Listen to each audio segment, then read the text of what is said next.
Over here! Surround her! Don't let her through! Attention all forces! Get ready! The feeling of weightlessness returns. Calcium crystals grow rapidly, tethering Saria's hand to the corridor floor. The second disorder wave is starting. Disorder? Nasty's magnum opus.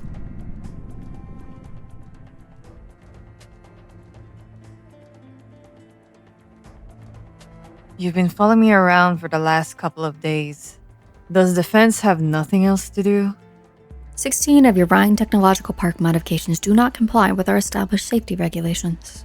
Inordinatio.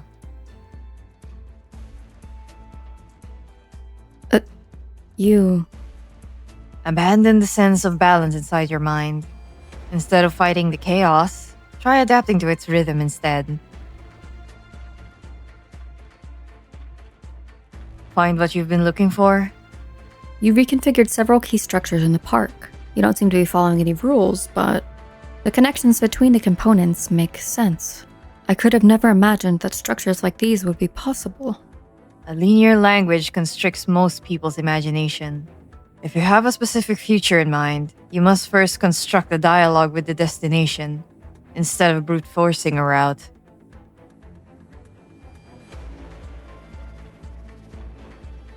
Abandon balance. Perceive the destination. She frees up both her hands. The next shift in gravity comes abruptly, and she hits the ceiling. She takes the opportunity to maneuver her trajectory and jumps over the soldiers hot on her tail. Calcium crystals follow in her wake, drawing an arc.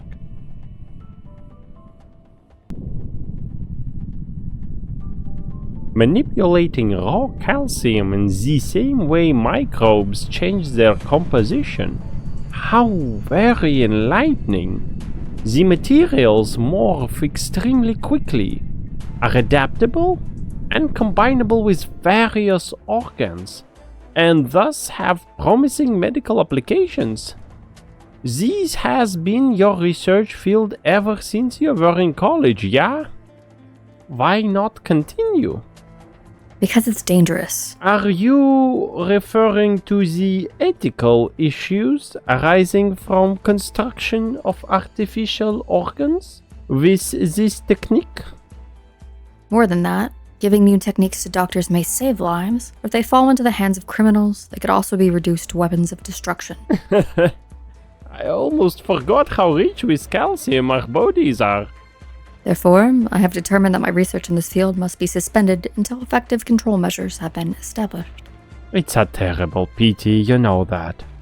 If you ever change your mind, Rhine Lab could certainly have 2 sections specializing in life sciences.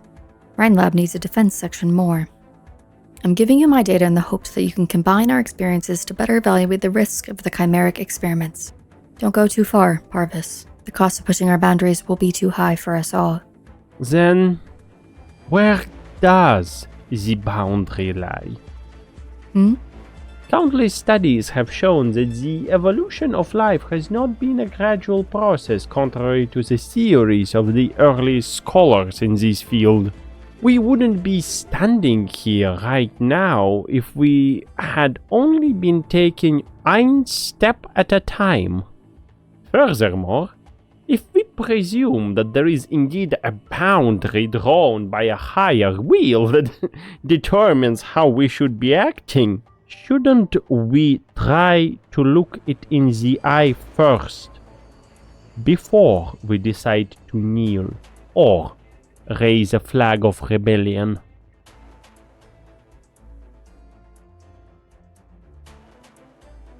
A boundary, this corridor, is also a boundary. If I keep walking along the corridor, I'll never reach wherever the eye is. The hammer. This ring-shaped laboratory has from its inception been designed to subvert people's perceptions. It is a realization of Kristen's dreams, the real product of Rhine Lab's Components Control section. The combined wisdom of practically every Rhine Lab director. Saria is familiar with how each of them operate, but in the past, she had not allowed herself to think in the same way. This makes no sense.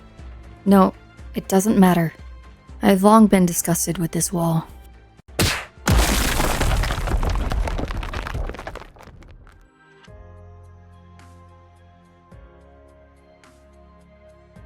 The telescope we borrowed from the Stargazers Association broke down.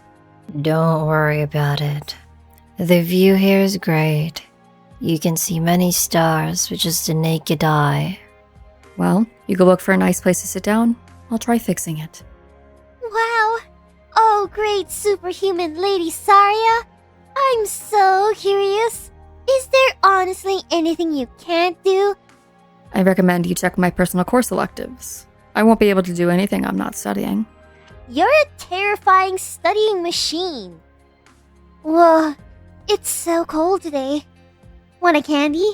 Cream puffs? Hot chocolate? Consuming sweets this late at night is not conducive to good health. Boring. Kristen, look at that rock.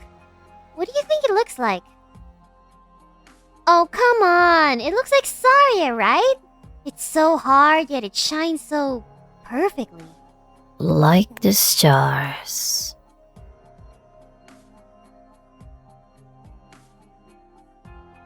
Kristen grabs the shining stone and looks up. She seems to be comparing it to something as she moves the rock around. Something's wrong. There should be a star here, but there isn't one. I've done so many calculations, and yet I haven't figured out the trajectory of the stars. You failed so many times. You still believe it's measurable? I prefer to say that I don't believe. I don't believe in all the rules I've been taught. I don't believe that humanity will never be able to pierce through the star pod, let alone believe that the stars are only as small as we see them. There's no way you believe you can fly all the way to the stars, right? I thought only a kid would believe stuff like that. Children, poets, and scientists. Whoever said I wasn't one? Scientists do not believe that dreams are false, because what they're essentially doing is proving to all humanity that dreams can come true. Gosh, you really have a one-track mind. So, Kristen, when our Rhine lab becomes a full-fledged public company, are we gonna keep that lab on the name, or change it to Rhine something else? I'm studying ecology, and Saria's research is in bioengineering and microorganisms. So the two of us are down to keep it nice and generic. 2 against 1. Us in the life sciences. Just kidding. I mean, you're dead set on soaring through the skies, and your field is high energy physics. So wouldn't you want to call it Rhine physics instead? No, we'll stick with Rhine Lab. It's a good name. I want to know exactly what the stars we're looking at are. I want to know what's outside the barrier encasing around us. I want to know if we really managed to walk among the stars and look back from over there, what kind of land we've actually been living on. All the questions I seek have mostly to do with not just me, but we.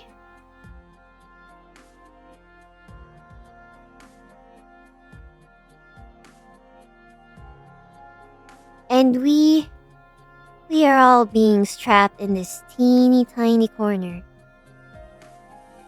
How are you planning to compensate me for breaking my vivarium, Saria? You knew Kristen's plan from the very beginning. Are you talking about Arc 1? Or Galleria Stellaria?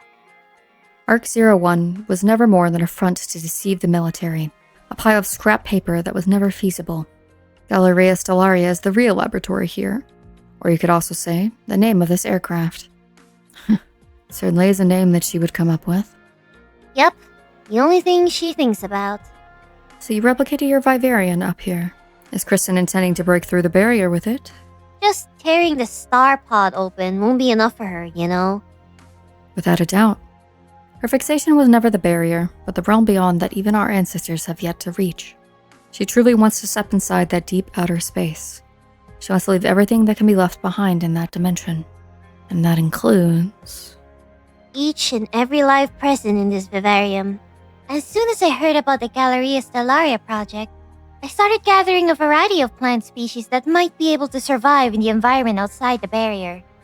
I just checked, and there's 753 different types here. Kristen put them all in this lab. I'm pretty happy about it. We'll be able to find our answer together real soon. You want to know if life can exist among the stars, and especially yourself. Yep. My people and I, we've been trapped in this cage that just continues to shrink. As time goes by, we can only follow what happens to water that can't be contained, wind that dissipates, trees that wither and vanish from this ever-changing land. And then she said to me, "Then let's go.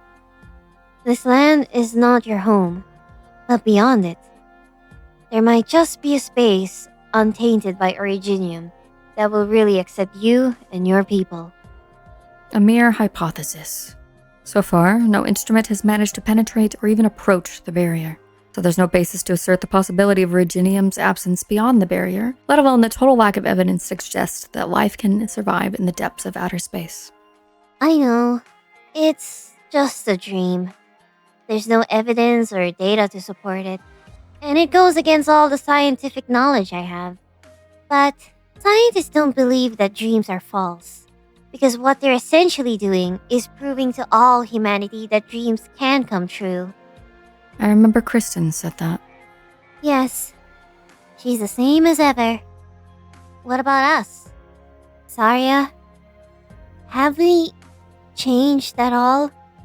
Water spreads out like hands in all directions, pinning Saria to the wall. Saria has never seen water this fierce out of muses. It is like a waterfall, like a tsunami, as if the water is howling. Calcium crystals continuously grow from Saria's hands, but they fail to take form under the sweeping waves. She tries to find muses, but all she finds in stream after stream of water are the eyes of an elf hidden in the depths of each wave. Eyes filled with serenity and grief. The water is howling, but the elf is crying. I really, really wish we could be together forever. Just like on that starlit night. But there's no way I can hold on to the both of you at the same time. Dancing in threes really is too hard. I won't give you a chance to stop her. Because 2 against 1. This time, I'm on her side. Mule, sis. Sleep, Saria. Go to sleep. You're all black and blue and probably about to pass out. There's no need for you to keep fighting, because our dreams are about to come true. So just close your eyes and the water will take you away from here. By the time you wake up, Kristen and I will have reached our destination. No. A solid calcium crystal does not stab at the water in vain, but into the side of the bulkhead. Saria is well aware that the next disorder is about to happen. Warning. Energy overload initiated. All secondary compartmental gravity systems and the parts have failed. Attention all personnel. Energy overload initiated. Eek! Why would it suddenly... Sudden? No. You were right. Kristen has never changed. The instantaneous gravitational shift causes the streams of water to lose direction. The animal piercing through the bulkhead firmly fixes Saria on the spot, but Muses is tossed outside along with the water. Saria! You're the same as ever. Whenever you get nervous, you forget just how fragile your body is. No. Catch me! I don't want to leave! Not alone! The energy overload is starting. When it's done charging, the entire platform will collapse. Even if you can get close to or even break through the barrier, the core cabin will not last long enough. Kristen wants to save you, as do I. You... Yes, I want to bring her back. You'll see. After gravity returns to normal, leave this place. What happens next is between the two of us.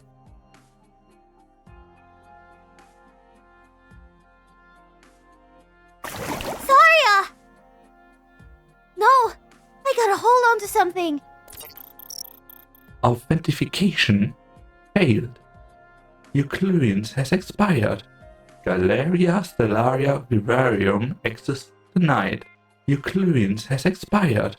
Galeria Stellaria Vivarium access denied. Saria, you dummy! Blockhead! Knucklehead! Open the door!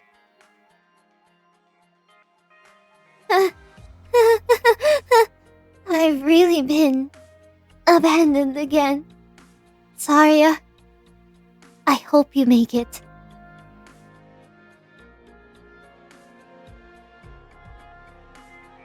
Saria stands at the door leading to the deepest part of the lab, knowing her target is just inside. However, before she can even condense the calcium crystals on her hand, the door lock automatically releases.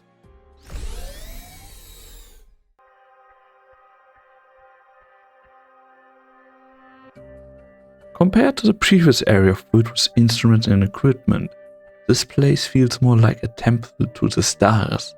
A sphere made of smooth and flawless metal shows off its dazzling beauty under the soft light. Spheres of varying sizes slowly glide on predetermined orbits one after another, with their paths changing now and then. The irregularities intertwine with each other, but contrary to expectation, they form an indescribable sense of harmony. Whether it be the position of the stars or how precise the orbits shift, the planetary exceeds the imagination of any astrologer. But in the very next moment, this devoted to the stars would probably fly into a rage. Those so-called astrologers are basically misguided zealots. For the past 1,000 years, they've committed themselves to tracking the trajectory of the stars. Every trajectory change that occurs signifies a new revelation or a meaningful omen to them. Their behavior is not necessarily incomprehensible. The fact that the stars move without a trace is enough to terrify most people. To believe that the stars are mere pawns of an undiscoverable being, that their movements and trajectory changes hold any meaning is obviously the more reassuring choice. However, Kristen extended a hand towards the planetarium. The dome of Galeria Stellaria enveloping the ceiling suddenly opens itself. All starlight floods the laboratory. Kristen makes a series of gestures with her hand, and in an instant, the planetarium completely transforms. fake. The stars begin to move erratically. Fools. Several stars collide with one another. Though they do not shatter, the sound of them crashing into each other instantly destroys the silence in the room. Fabricated. However, Kristen's expression does not change at all, as if everything is as it should be. If the trajectories are really just invisible, then how have we avoided colliding with other stars throughout the last millennium? Are we so special to have avoided such a fate so far? What kind of land have we actually been living on? Where exactly are we headed? These questions, I've whispered them in your ears too many times to count.